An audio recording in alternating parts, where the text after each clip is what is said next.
Welcome to the SLCEcast. We have a really, really big guest today, Vice President of Student Affairs, Dr. Kim Chestnut. I feel like this is like the like peak of our guest getting. Kim, how are you doing today? You know what? I'm doing good, and I welcome that introduction. Thank you. I feel like you've had a nice showing so far, and you're early in your podcast life here, so you're racking them in, Robert. Yeah, Yeah, pretty yeah. Like excited. people just say yes for some reason. So I'll keep asking and keep doing this. And I think it's we've had a handful of folks, yourself and Nicole and Jeremy that their day to day isn't necessarily full time in front of students. So I like when I can kind of share with students some of these people that I get to talk to all the time and know about, and I know that they're working for students every day, but they're not necessarily working with students every day. So I think it's always good to kind of get you folks in front of students as much as possible. No, I actually really appreciate that, and that became so evident to me. And maybe it's like I know that, but when we had the opportunity to connect with Riley and Courtney from Mm-hmm. ASUW, probably in like I don't know this first month of fall. And that they relayed like students don't really have the full sense about what is being attended to in their regard, specifically around COVID this year. Mm-hmm. And it was so helpful for that reminder, like, gosh, even if I think about them every day, and even if they are the forefront of all consideration, it's true that I'm not always getting to have that connection and certainly not the opportunity to let them know how important they are. So thank you. I appreciate that. Yeah, for sure. So, Kim, we got some stuff that we want to talk about today.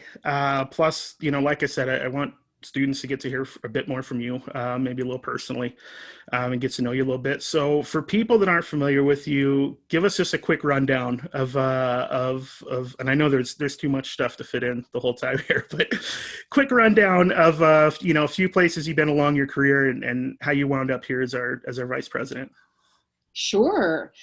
Yes, I will give you a quick roadmap. So, born and raised in Colorado, and did my undergrad at Boulder, and really appreciated being with like in 45 minutes from home.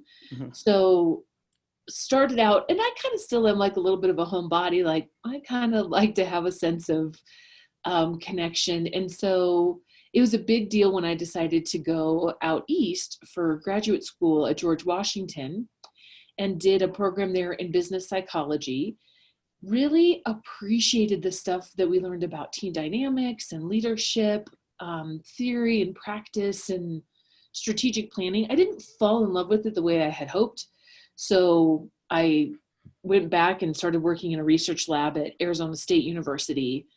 I later came to find out all of the stuff I learned there has been terribly meaningful, but didn't really love it there. And so went back into kind of a clinical and psychological perspective and ended up doing a master's in education and then in human sexuality. And that was really how I stepped into student affairs from a health and wellness perspective about how do we truly honor like the comprehensive student experience and identity. Mm-hmm. And gosh, that resonated really, really, really deeply with the awareness that we come to college and we want to learn about the academic program we're in, but it's such a beautiful opportunity to learn about who we are as people and be exposed to different folks and different values and ideas. And so once I was in student affairs, I was hook, line, and sinker and had the opportunity to kind of progress to different roles. So was at Temple University out east for 8 years, and then moved into an assistant dean and then a AVP role at Westchester University in Pennsylvania. And then they had the dean of students position open here in Wyoming.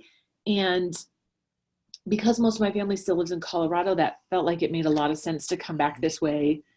And I will tell you, it has straight felt like a rodeo since I've been back here. Like, Yeah. hello, like came in and the transition was fine, but like, I hadn't been out west for about 15 years and moved out without my partner at the time. He stayed to finish up things out east, and then the opportunity to be interim VP became available unexpectedly. And so I took that interim position and then was offered the full position earlier this year in 2020. And it's not hard. It's not hard to say yes Mhm. to student affairs. I mean, do you agree, Yeah, Richard? yeah, yeah. We don't know how to say no. It's student affairs. I know. Yeah, we like love our students and we believe in what we do, right? Mhm. There's something that's really a gift to say, I show up at work and I get to advance needs and attend to realities and support students in like life development and their ability to do incredible things. It's never, the circumstances can be hard, but it's not hard to do student affairs because it's just terribly rewarding. So I welcome your thoughts on that too. But Yeah, yeah. I feel the same way. It's just like I think for a lot of us that are in this field, we don't. It's not like a thought out decision necessarily. Like I'm going to do this because it's just like this is the thing. Why would I not do this? Like if yeah, and I think like you said, you we're going a different path, and then got some student affairs experience, and you're like, okay, that's almost everybody. yeah, Is just there was some kind of connection. I remember I got into higher ed through an AmeriCorps position. I'd expected that to be a 1-year thing as an AmeriCorps Vista at a university. And I think I was a month and a half in, and I was at a conference across the state at another university, and I'm sitting there talking with, I'm with my union director was my boss. We're with the union director from that other university that was hosting the conference because they had known each other in grad school or whatever. for sure. And just through talking to them, and there was another student affairs colleague there. Like by the end of that dinner, I'm like, I'm not leaving student affairs, am I? Right. And this is like a month and a half into it, and they're like, nope, you're not. This is what you do now. Um, Right. Yeah. and yeah, I think that's something that maybe students don't get. I didn't get it as a student. As people doing jobs, because as a student, that's likely the only thing you've ever had is a job that you're doing for money to clock in and clock out, and that's kind of that. You leave it at the end of the day. Yes. But I don't meet very many people like that in student affairs that it's just a job. It's what they do, and well, they have to have a job, so okay, we'll do this as the job, but this is just what we want to do. Right. It taps into something deep, right? You Mhm. have a sense of purpose and connection, and it's hard to walk away from that. It's hard to Mhm. walk away from that like at the end of the day or the weekend, right? I Mhm. think a lot of student affairs people work overtime, and we know that our student experience is 7 days a week, 24/7. So anyway, it is a big, beautiful opportunity and commitment that so many of us make. And so really, really thankful to be here, especially in this time of challenge right now. I think that's true everywhere, but it will be uniquely true here in Wyoming as we finish out a fall semester unlike any other and anticipate what a new reality we'll be in with budget reductions and how we still honor what is so critical to our students in our state. So, Yeah. yeah. So I think a lot of folks, I hear a lot of stories about, I had that person in college that helped me, and so that's part of why I'm here now. Do you have a standout? Was there somebody that, um, was kind of your go-to when you were an undergrad? So it's interesting. I feel like I'm drawn to experience. Something about something about my reality is like I have an appetite for challenge. And I maybe want to get over that. Maybe I want to feed that appetite and like get an appetite for ease or something. But I guess what I saw was I was in a sorority. I still am in college, and that community provided such an opportunity for challenge in that our campus was going dry and we had to figure out how to like figure out bonds and connection in a new framework and how did we want to be seen. So what I would say is there were a couple of really select beautiful people, but that maybe it was more about the experience and the opportunity and the challenge that I really felt like I tapped into in college.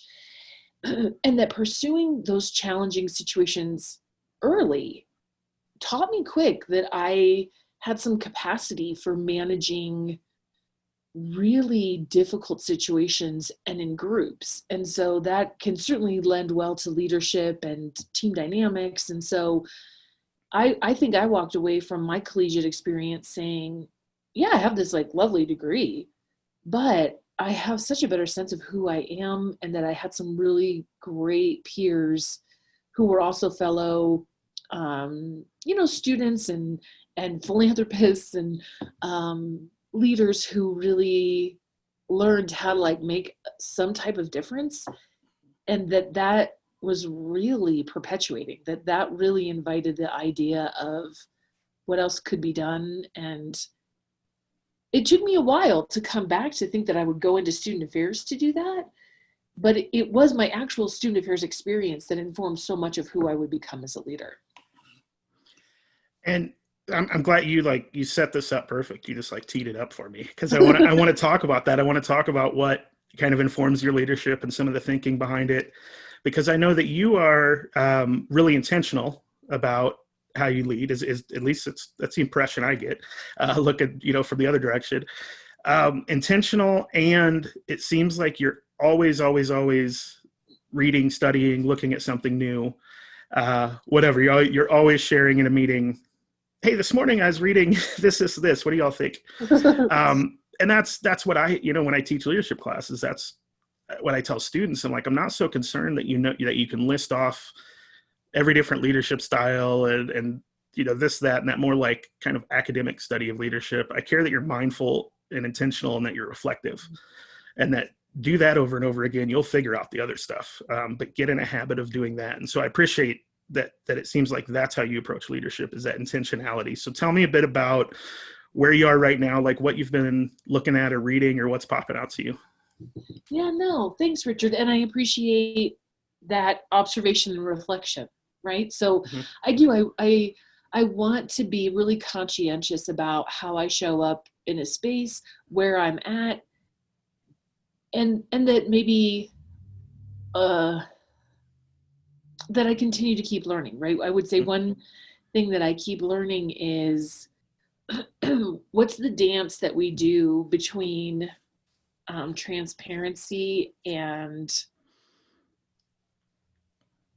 supporting an agenda.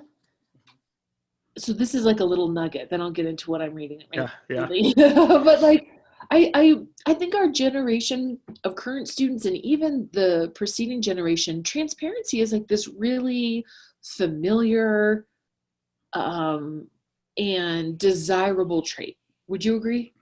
Yeah. Yeah. Yeah, for sure. It's just default. Yeah. And so that there's frustration when it feels like that's not what's happening. And so that I actually really welcome that reality. Like, let's put it on the table and address what's really happening and figure it out from there. I would tell you that that is not necessarily the highest area of familiarity for generations preceding mine. And so as I come into this role, I think as a younger vice president, I'm just aware that my style is different than many of my peers. And so that's a landscape I'm navigating differently, because I feel like when I work with you or when I work with other folks in our division, that really works for us. And we actually have some really great skills in saying, I hear what she's saying. She's describing a situation and the complexity of the situation. But we're not stuck in the complexity. We're just acknowledging it, we're contextualizing it, and we're going to figure out as a team how to move forward.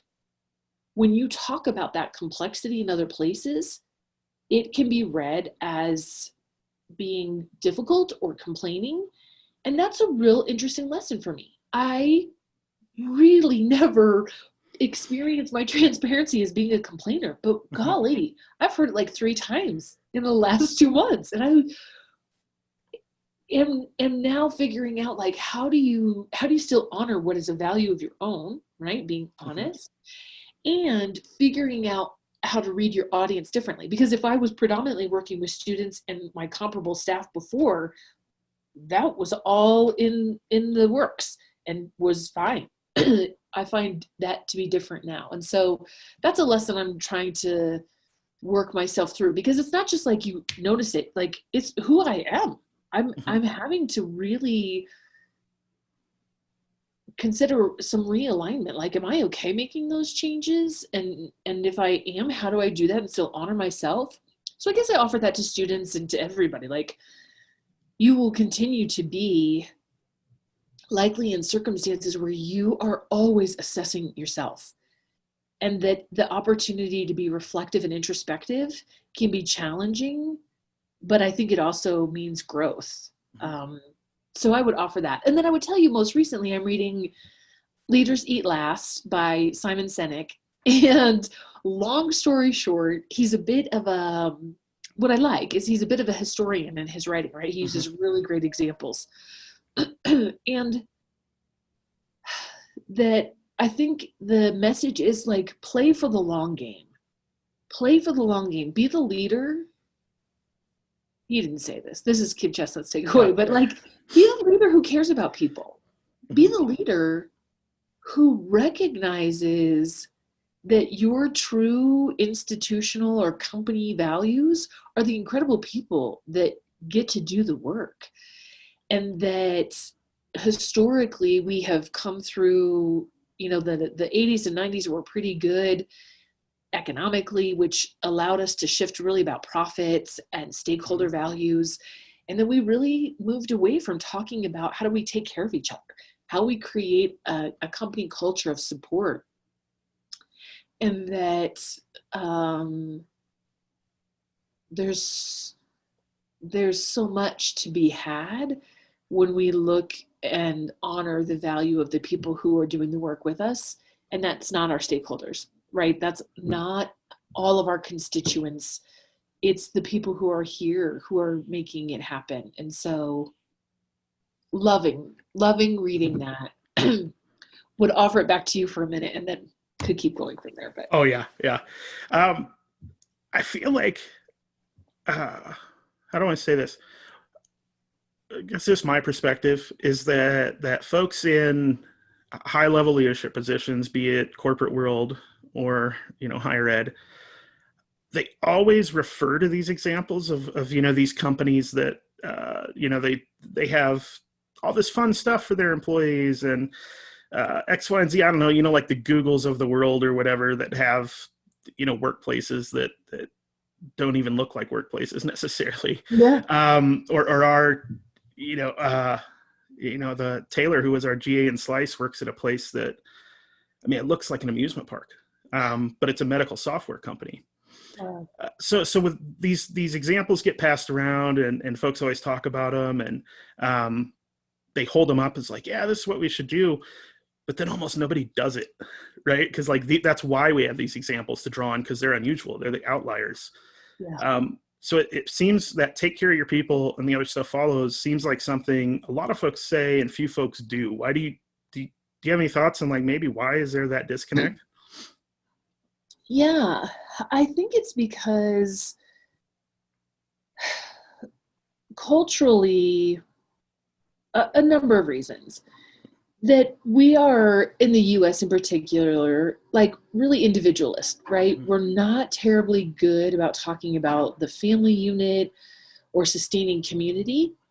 And all of us have a sense of that, I think. We know that we love our families and honor our families, and maybe we have a faith community we're part of, maybe we have just an organic community connection, but that we are taught from an early age about getting yourself together, right? Get yourself educated, get yourself a job, get it figured out, and that we are pretty hard on people who don't have certain levels of independence.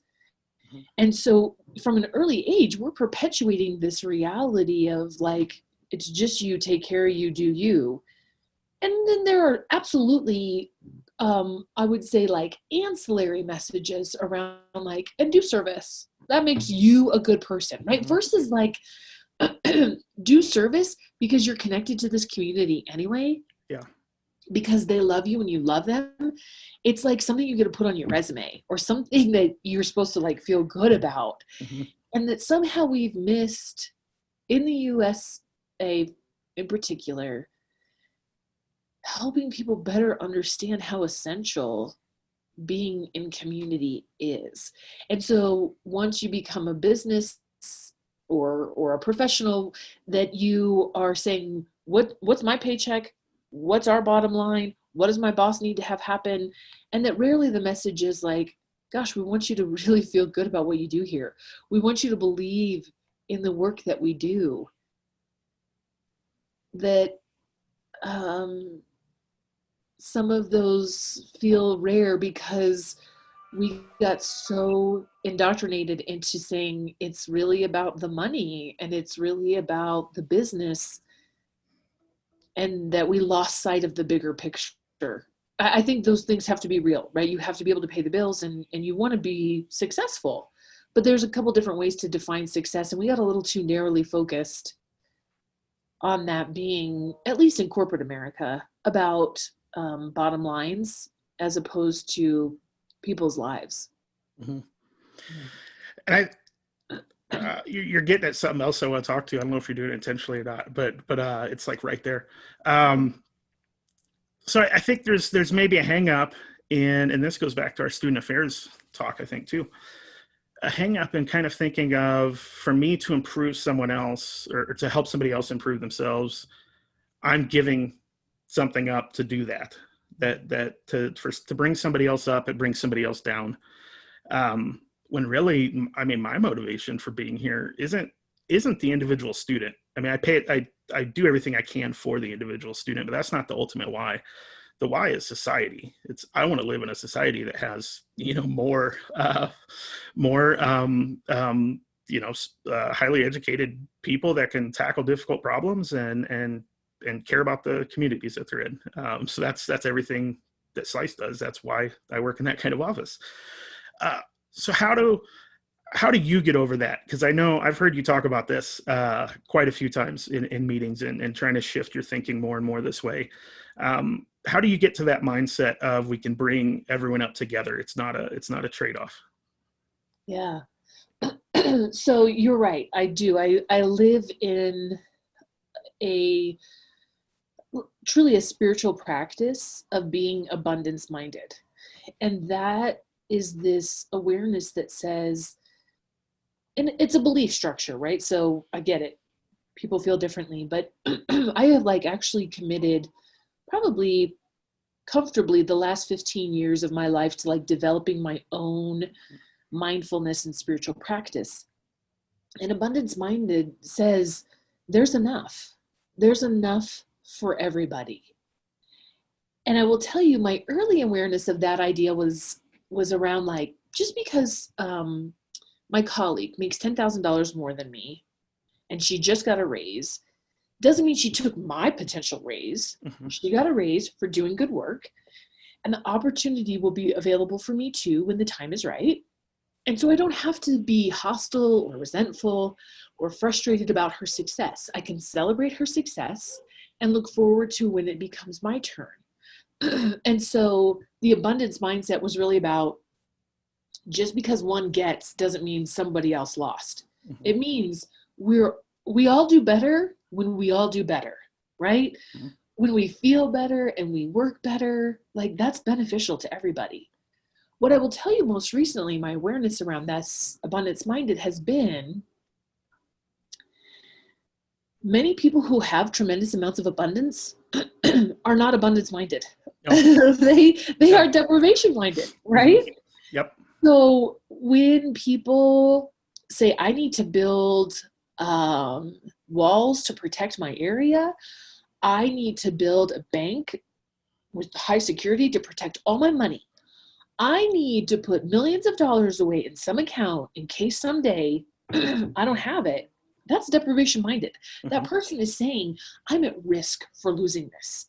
I have to protect myself and my resources and actually hoard things because I'm afraid it's going to be gone. So that's deprivation minded.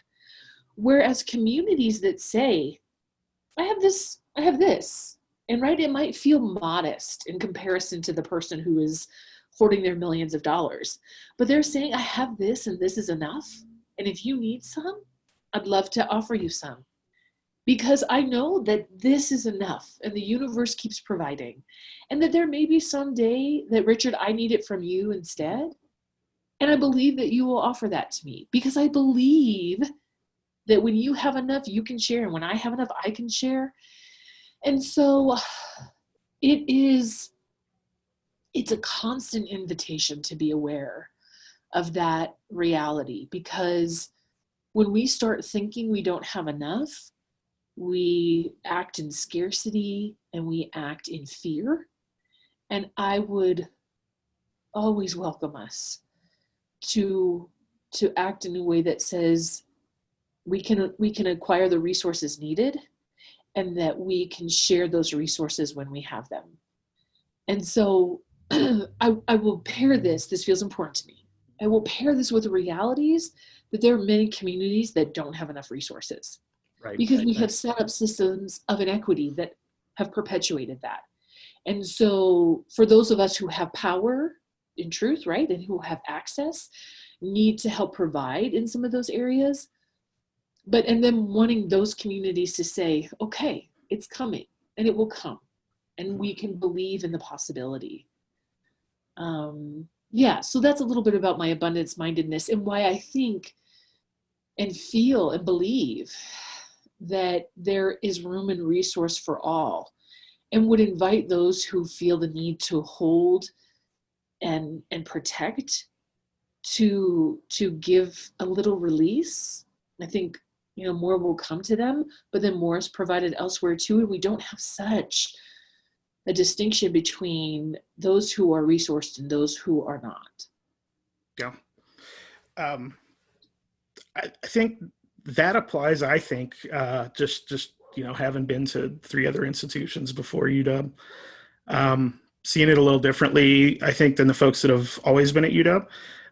And that I think that hits a little differently here because it's a university that for a very long time was just incredibly well-resourced and is still very well-resourced in terms of what I've seen elsewhere. So would you say, would it be a fair extension to say that makes it a little more difficult to deal with budget cuts because it's not something that's been the norm at a place here when we have basically been able to do what, the programs that we wanted and pay for the things we needed and those kind of things? Do you think that like adds a level to the complexity? Yeah. I mean, I think as you kind of like put your finger on that a little bit, there's also the element of what we talked about just a little bit ago, which is about this independence and this like getting it done kind of thing, right? So if you partner that mentality, which I think is really thick in Wyoming, and that's fine, with being well-resourced, then yeah, there's discomfort, maybe limited experience, lack of compassion. These are the thoughts coming to my mind about the woes of dealing with budget reduction, and that there's still something about expectation and desire to be able to do all things. And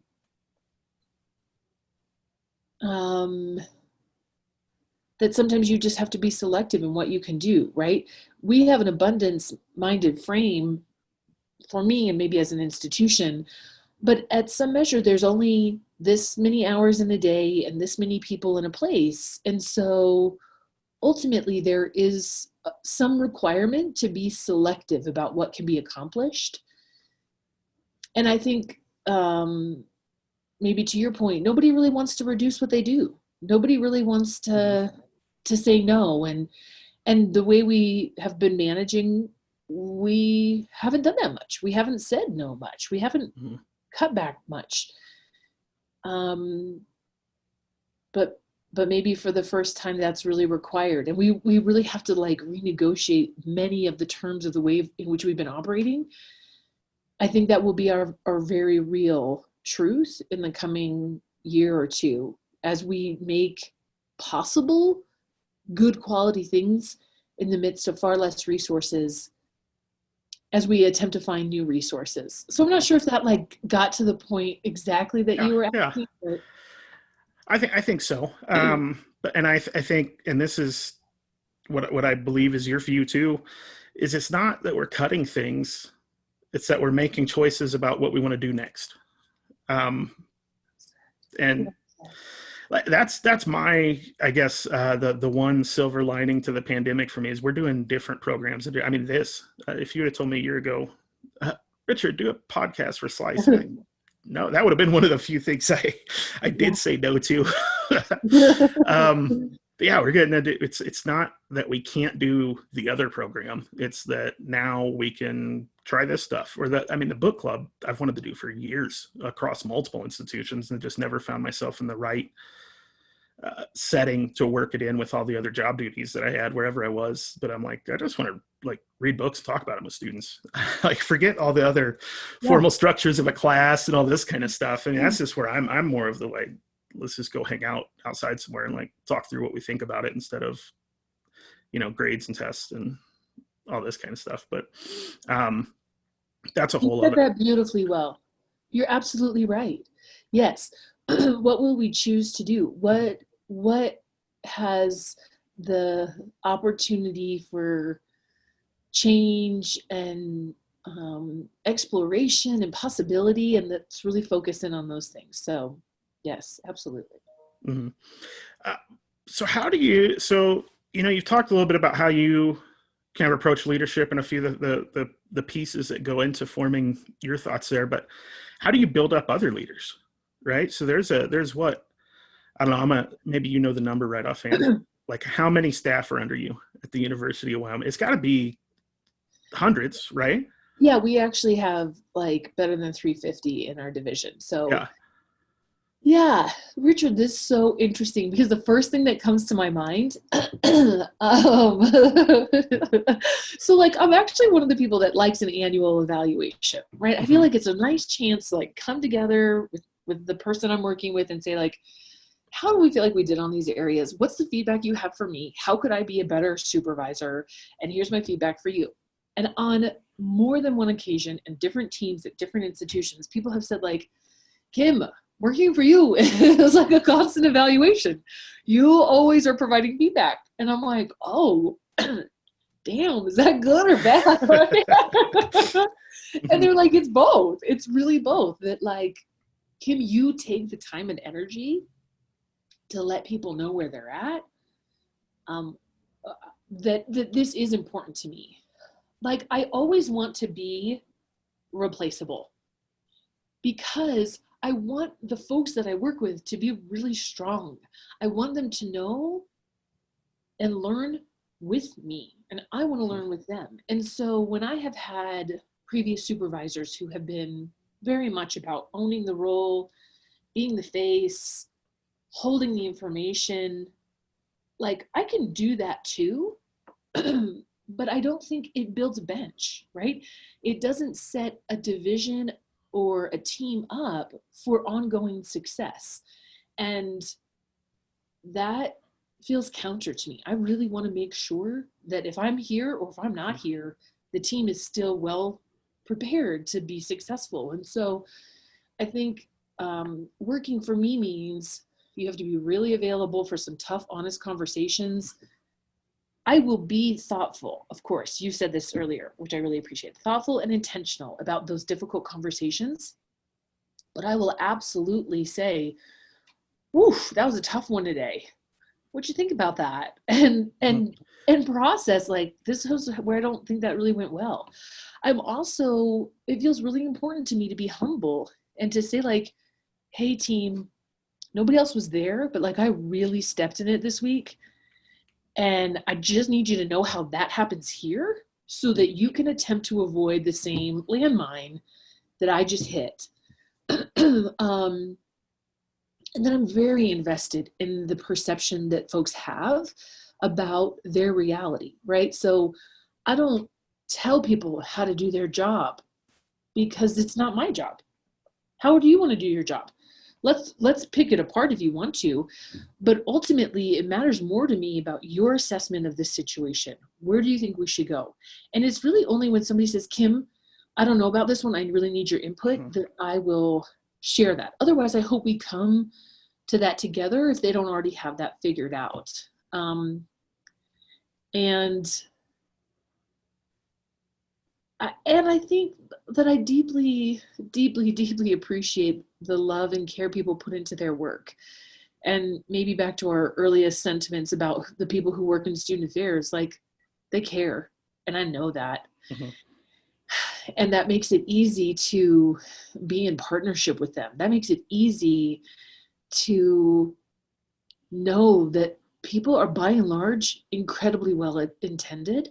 Mm-hmm. And that if something goes wrong, it wasn't carelessness, it wasn't malice, it was that people are imperfect and that kind of thing happens. Yeah.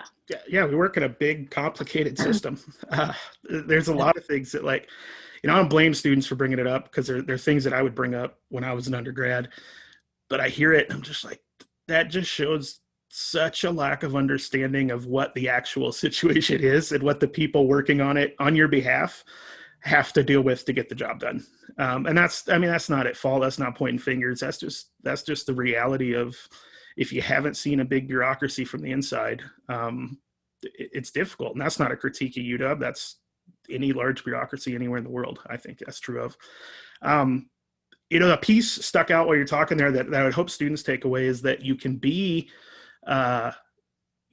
constantly giving that feedback and evaluating those that you lead, and you can have high standards and do all of this, and it works when it can go both ways. And I think that's why you're able to do it, because I've definitely seen administrators where it's all I don't have to think or try and guess what that administrator is thinking, because they're going to tell me, and then my choice from then on is to do it that way or to find somewhere else to go do what I do. But I think people will accept when you say something, or somebody that leads like you says something that whether or not they agree with it right away, whatever, they're at least going to hear it out, because they know if they had an issue that they wanted to bring to you, they'd just do it. Yeah. And I think that's one of the biggest leadership myths in the world, is this hierarchy, sort of rank structure, chain of command sort of view of leadership, that we don't question up. And I think managing up is a thing that doesn't get talked about. That's one of those things that I want to do something with, professionally, for students to talk about, and just haven't figured out where to work it in yet.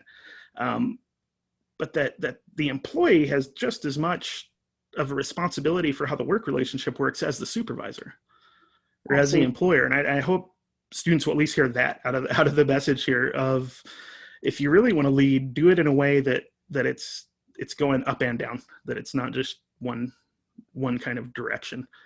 I think that's a huge lesson that I think it usually takes students a little bit to get to, because there's just so much in society that paints a picture of a leader as a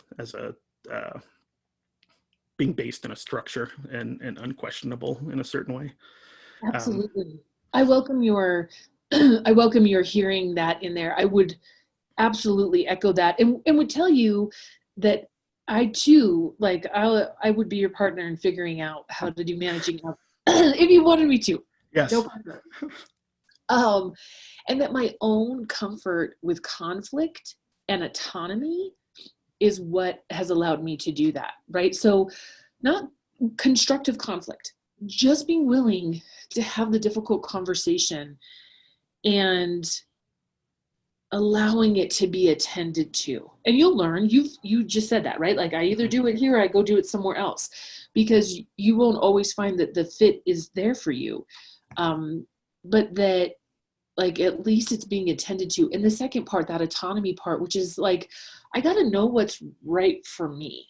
I'll keep learning and I'll keep growing, but what is true for Kim, no matter where I am, no matter who I'm with, and that is a constant learning too, and that I would love for our students to be finding those pieces, like, gosh, I don't, this is something I don't want to compromise on. This is a truth for me, that I want to always check back into or hold on to. And it doesn't mean you can't exist or work in a space that is in conflict with that. You could hold true to that, but that you don't want to compromise yourself. And so you would say, I'm an active challenge here. Like, this isn't lining up. I'm going to keep navigating the space and see where I want to be. But yeah, your ability to talk with your supervisor and say, oof, I got some questions here. I'm wondering about this here. Is powerful. It's powerful. Mm-hmm. Yes. That you are not the victim or secondary, that you are equal and powerful and have the right, the privilege, and the responsibility, if you choose to push those needs, just like your supervisor's peer would to them. So right. Yeah, we're all in this together, like regardless of what our business card says, right? Like, we're all working for the same thing. That's how I look at it. That's the kind of leadership I try to teach the students. And I'm in the class alongside them. I'm not just at the front of the room and the person posting grades. Like, I'm here too. I learn about leadership every time I teach leadership. Maybe more so than students some of those times. But Kim, we're almost out of time, and I have a short story I have to tell you and wrap up. But before I do that, any kind of last thoughts on these topics, or any kind of last message you want to get out there to students? Perhaps just that you are seen and cared for, even if you don't know it, right? That our students are so valuable and so essential, and that they're right where they need to be, right? Like, we're all making mistakes every single day, and we're trying to get through it. And I just hope that they know that there's a whole team of people who rally for them every day, even if we don't get the chance to tell them that directly. And so I'm thankful that they're here. I want them to keep coming back, and that they are deeply cared for. And I don't want them to miss that. So yeah, totally. Yes. Tell me your story. So this is a story that's been in Slice for a while, and it's always been a thing. Like, oh my God, does Kim know this? So it was a few years ago. You were fairly new still as dean. We're just hanging out in the office and talking, and it's kind of a circus of an office anyhow. So we're talking about, do you remember the band The Presidents of the United States of America? Play that song Peaches. Big like 90s alt rock thing. So anyhow, we're talking about that band for who knows what reason. And so one of the guys in that band now does like children's music, and he plays by the name Casper Baby Pants. Okay. It's a goofy, silly thing, but so anyhow, we were talking about that. I think part of this was like Aaron Lozano's like way into them, and so like raised his kids on Casper Baby Pants. So we're talking about Casper Baby Pants, and then I think a student listened to a song or something, whatever, and then we kind of move on to doing some work. We're working on getting the big event all set up. And one of the things we do is we invite some speakers for our kickoff, and one of our students, I won't say her name. I'll probably put it in like flashing letters on here when I edit later. I won't say her name. But so she just looks at me and she goes, "So do you want me to email Dean Baby Pants to see if she'll come to speak at the Baby Pants?" And so naturally the entire office just lost it. Lord. And that became a running thing. And she was, and this was the student that introduced you and, and spoke that morning. And she was so scared that, like, deathly afraid that when she introduced you, she was going to introduce you as Dean Baby Pants. Yes. She may or may not have had a staff supervisor who, when she left the room, got on her computer and like changed her script so it said Dean Baby Pants. Allegedly. I mean, it could happen, She caught it and edited it back and definitely told that supervisor what she thought about that. I don't know who that is. Right. Oh, sure. But anyhow, I just, it was never, I didn't just want to like pull you aside one day and be like, Kim, we call you Dean Baby Pants. But I was always like, okay, at some point it's going to be the right time to tell you that story because I know you'll get a kick out of it. So if you ever do in the future hear anybody say anything about Dean Baby Pants, you'll know where it came. It's not a disparaging thing. It's just this like goofy thing that happened in Slice because that's what happens in Slice. I love that. I love that. Thank you for sharing it. And I can be VP Baby Pants if you guys want me to. I mean, I'm just going to put it out there. So well, then you have a child named Dean, and we're like, it's Dean Baby Pants and Baby Dean. So it was just perfect, and I just wanted to kind of wrap up and share that with you so we can end on a positive, fun kind of note in the midst of the world right now. Yes, beautiful, beautiful. Well, thank you, and thank you for the invitation. Happy to have been here, and Richard, genuinely appreciate you and your work and what you do for our students. So, sending love your way too. Thank you. Thanks for making the time, Kim. Absolutely. Have a good one.